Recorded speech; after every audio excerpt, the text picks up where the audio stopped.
नमस्कार दोस्तों, सुरेखा गुप्ता के चैनल में आप सभी का बहुत बहुत स्वागत है, अभिनंदन है। कैसे हैं आप सभी? आशा है आप सभी सकुशल होंगे। आज मैं अपनी एक लघु कथा लेकर आई हूँ जिसका शीर्षक है पार्टी कैसी कैसी। रमन जी के घर पार्टी का आयोजन था। सभी नियत समय में पहुँच गए थे।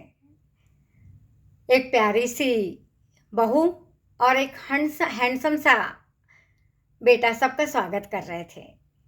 यह एक सरप्राइज पार्टी थी जिसका कारण नहीं बताया गया था। शानदार सजावट, चमकते चेहरे और सबसे शानदार तो था भोजन। गिफ्ट लाने से मना कर दिया गया था, इसलिए किसी के हाथ में गिफ्ट या बुके नहीं था। पार्टी किस लिए रखी गई थी, यह रात 11 बजे डिक्लेयर किया जाएगा, ऐसा कहा गया था। रात 10:30 बजे तक सबका भोजन हो गया था।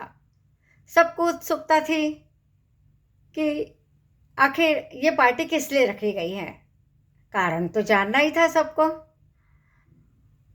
जैसे ही 11 बजा, रमन जी स्टेज पर आए और उन्होंने कहना शुरू किया, मैं अब आप सभी की उत्सुकता खत्म करता हूँ। 2 साल पहले आप सभी मेरे बेटे की शादी की पार्टी में आए थे और अपना आशीर्वाद दिया था आप सभी ने। चूँकि मेरे बेटे और बहू आपस में सामंजस्य नहीं बैठा पा रहे थे, इसलिए आज परस्पर सहमति से इनका तलाक हो गया है और ये पार्टी भी इसीलिए रखी गई है। सबकी फुसफुसाहट शुरू हो गई थी। अरे, तलाक में भी कोई पार्टी करता है भला?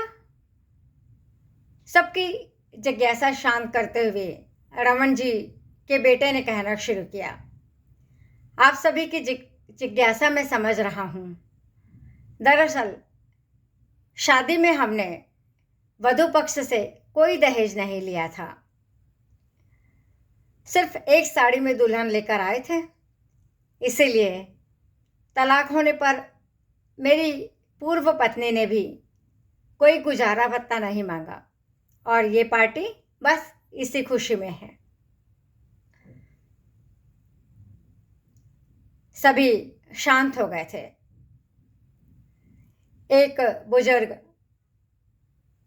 घर जाने को उद्यत हुए और मुस्कुराते हुए बेटे और बहू की तरफ देखते हुए कहने लगे, इतनी ही समझदारी यदि पति पत्नी में थी, फिर ये तलाक की नौबत कैसे आ गई? बस यही तो समझ से परे है। कहते हुए उन्होंने जाने की अनुमति मांग ली सभी से। मेरी कहानी बस इतने ही दोस्तों। बताइए आप सभी को मेरी कथा कैसे लगी? क्या कभी आपने ऐसी पार्टी अटेंड की है? या बताइए, क्या उन बुजुर्ग ने कुछ गलत कहा? आपके उत्तर के इंतजार में फिर मिलते हैं एक नई लघु कथा, नई कहानी, नए संस्मरण और नए सुविचार के साथ। तब तक के लिए मुझे आज्ञा दीजिए। नमस्कार।